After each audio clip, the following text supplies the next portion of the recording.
안녕하세요. 하와이입니다. 오늘도 박지영 기자 나왔습니다. 네, 안녕하세요. 네. 오늘은 날도 추운데, 네. 우울한 소식 얘기했어요. 항상 늘 그렇지만. 내용을 좀 말씀을 드리면 올해 이제 상반기에 네. 보건진료직으로 직렬이 있습니다. 네. 보건진료, 보건행정, 이제 여러 가지 직렬들이 있는데 음. 보건진료직으로 뽑는 공무원 두 명을 6급으로 뽑았어요. 6급. 6급으로 이제 그 시험에 의한 방식이 아니라 경력으로 이제 뽑는 방식으로 해서 이제 두 명을 뽑았는데 그 보건진료에 대한 이해를 좀 먼저 하셔야 될 것 같은데 네. 그러니까 보건진료소라고 강화군에도 13개가 있습니다. 네. 읍에 있는 보건소 말고. 보건소 말고 보건지소도 있고요. 네. 보건지소 말고 또 보건진료소라고 있어요. 네. 그러니까 약간 외딴 곳이라든가 네. 이런 곳에 네.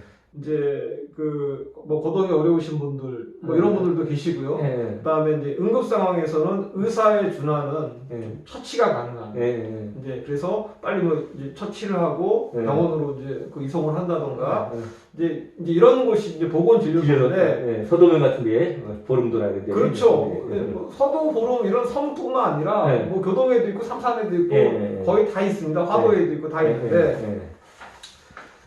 이제 여기에 근무할 직원을 뽑는데 6급으로 뽑았어요. 그럼 몇 급으로 뽑았어야 된다는 건가요? 일반적으로 보면? 지금 옹진군 사례도 좀 알아봤는데 옹진군은 8급으로 뽑는데요. 8급. 그리고 강화도 2016년도, 17년도에는 8급으로 뽑았어요. 경력직 8급. 일반적으로 그러면 그 보건 관련 직원을 뽑는다면은 시험이 아니라면 그렇죠. 한 8급 정도가 맞다는 거죠.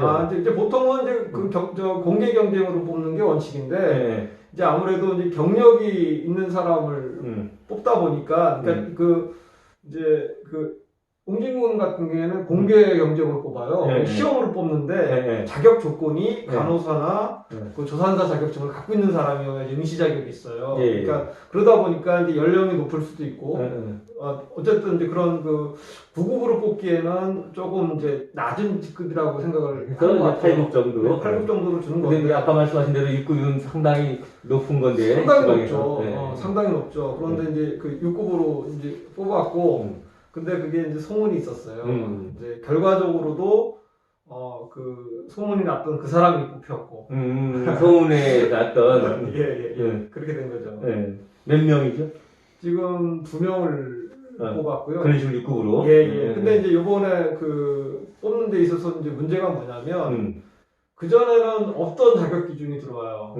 어떤 자격 기준이냐면 병원급 이상의 의료기관에서 6년 이상 근무한 경력을 요구를 합니다. 병원급에서 예. 6년 이상. 예. 이제 그전에 이제 아까 제가 2016년도와 17년도에는 8급으로 뽑았다 그랬잖아요. 네. 그때는 기준이 3년 이상인데 이제 이런 보건소에서 근무했던 경력이라든가 또 이제 개인 병원 간호사로 근무할 수도 있는 거잖아요.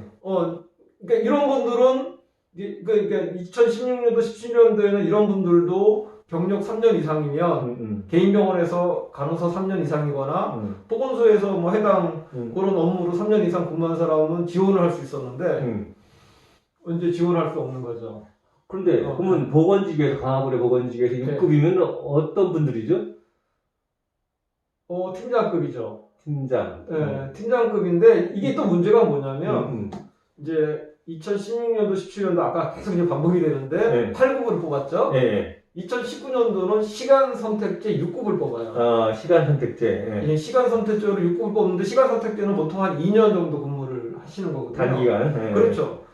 그리고 이번에는 또 정규직 6급을 뽑고 그러면 사실은 이분들이 이제 채용이 되면은 이제 보건진료소로 나가서 근무를 보는데 13개라고 그랬잖아요. 어디는 7급이 있고요. 어디는 시간 선택제 6급이 있고. 이제 이분들이 이제 또 발령을 받아서 가게 되면 또 정규직 6급이 되고 똑같은 보건진료소인데 급수가 다른 거죠. 그러니까 좀 황당한 거죠, 사실. 굳이 6급을 안 뽑아도 되는데. 그렇죠.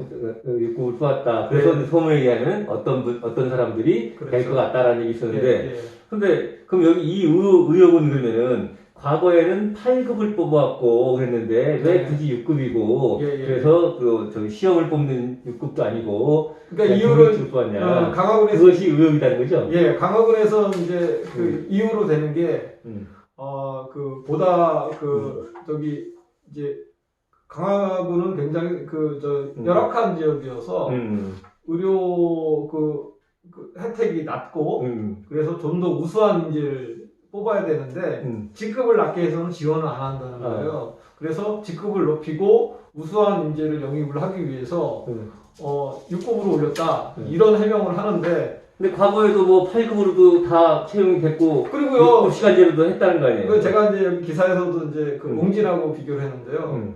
강화는 서도를 빼놓고는 다 이제는 섬이 아니죠.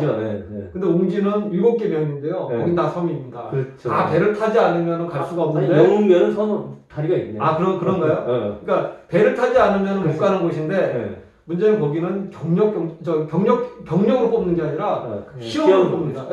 그래서 제가 이제 그런데도 다 경쟁이 된다 이거죠. 그래서 옹진군 그 담당자한테 물어봤어요. 그래서 아니 이렇게 뽑아도 지원자가 그러니까 왜 이렇게 그 경력을 안 뽑고 공개 경쟁 방식으로 뽑냐라고 했더니 공개 경쟁으로 해도 얼마든지 지원자가 있는데요.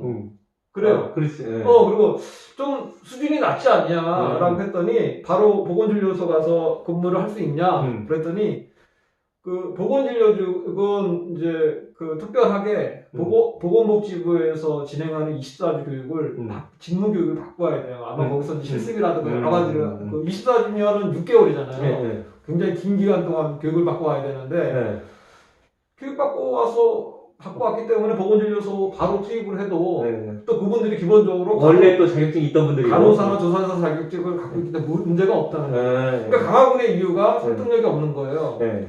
네, 알겠습니다. 근데 또 하나 또 있습니다. 특혜가. 이분들이 4월에 채용 공고가 나고 5월 말에 합격자 발표가 나고 신원조회라든가 이런 거 하면 이제 6월까지 가요. 근데 최종으로 이제 합격 처리가 되고 나서 7월 1일부터 바로 임용이 돼요. 이게 왜 문제냐면 통상 이분들은 임용이 되기 위해서는 24주 교육을 마쳐야 된대요. 그렇죠. 아까 그랬잖아요. 그러니까 예전에 8급으로 채용되셨던 분들, 정기 8급으로 채용되셨던 분들은 다 그때 5명이거든요. 2년 동안 5명이 그때 채용이 됐는데 이분들은 다 24주 교육을 받은 다음에 임용이 됐어요. 근데 지금 올해 초에 합격된 사람들은 바로 임용이 됐어요. 이게 어떤 차이가 있냐면 임용이 되면 월급이 나오겠죠. 그렇죠. 근데 예전에 그렇지 못했던 분들은 적어도 6개월 동안에는 월급을 못 받는 거잖아요. 교육 수당을 받는 거예요?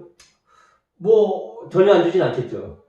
교육을 받고 있으니까. 교육비 지원 정도가 되는 거지 급여가 나오는 것도 아니고 그리고 이 교육은 1년에 한 번 있어요. 24주 교육은. 내가 만약에 5월에 이제 최종 합격됐다. 그러면 그 교육이 만약에 하반기에 있으면 그때까지 기다려야 되죠. 기다려야 되고 또 6개월 동안 또 교육비는 지원이 되는 걸로 알고 있는데 급여는 안 나오죠. 당연히 공무원이 아니니까. 임용이 안 됐으면 아직 공무원 신분이 아니잖아요. 그러면 상당 기간 동안에 급여를 한 6개월만 따져도 급여 200만 원으로 따지면 1000만 원이 넘어가잖아요. 근데 이 양반들은 바로 임용이 근데 그러면 24주 교육을 받아야 된다는 게 의무 규정이 아닌가요? 의무 규정인데. 근데 어떻게? 근데 이제 보건진료소에 근무를 안 시키고 그냥 본청에다 근무를 시켰어요. 그래서 제가 이제 물어봤죠. 아니 어떻게 임용이 됐냐? 교육도 안 받았는데 그랬더니 보건진료소에 가기 위해서는 교육을 받아야 되지만 본청 근무는 문제 없다. 뭐 이런 식으로 해명을 하는데. 이거는 이제 제 생각이 아니고요. 사실은 내부의 그 관계자들 다 인터뷰를 하고 제가 판단을 하는 거예요. 이건 특혜입니다. 그러니까 이거는 이 두 사람을 봐주려고 하지 않는 한 다른 사람들하고 형평성 문제도 그러면 있고. 채용 공고를 냈을 때 본청 근무자 채용한다고 냈던 건가요? 아니죠. 보건진료직은 무조건 보건진료소에서 근무를 해야 돼요. 일단은. 근데 그 보건진료소 그러니까 보건진료소 가기 전에 네. 이제 코로나 때문에 인력이 부족한 상황이어서 거기에 일단 투입을 좀 한 거다 이렇게 해명을 하는 거죠. 나중에 그럼 보건진료소로 가게 될 때는 24주 교육을 또 받고 가겠네 그때는. 그러니까 지금 24주 교육을 지금 들어간 상황이고요, 이 사람들이. 네. 나오게 되면 보건진료소로 이제 내보낼 거라고 얘기를 하는데 그것도 두고 봐야죠. 어쨌든 이래저래 어떤 그 두 명의 채용자에 대해서 상당한 혜택을 준 거다, 그죠? 네. 근데 이제 항상 이런 그 공무원 채용 관련된 데서는 그런 문제가 있죠. 그러니까 당장 이번 임기에, 대통령도 마찬가지지만 공무원들을 많이 채용해 놓으면 그것이 계속해서 다음 임기자들한테, 국민들한테 계속 부담되는 거잖아요. 그렇죠. 적정한 이게 공무원인지 아닌지는 근데 뭐, 국민들한테 계속 이제 짐이 되는 거겠죠. 현 군수님은 다음에도 또 군수를 할 생각이니까요. 하더라도, 아니, 뭐. 자기 사람을 쓰는 거죠. 그게 자기 돈 아니잖아요. 국민의 세금인데. 알겠습니다. 오늘은 그동안 말로만 무성했던 보건직 그 6급 채용의 그 의혹에 대해서 살펴봤습니다. 고맙습니다.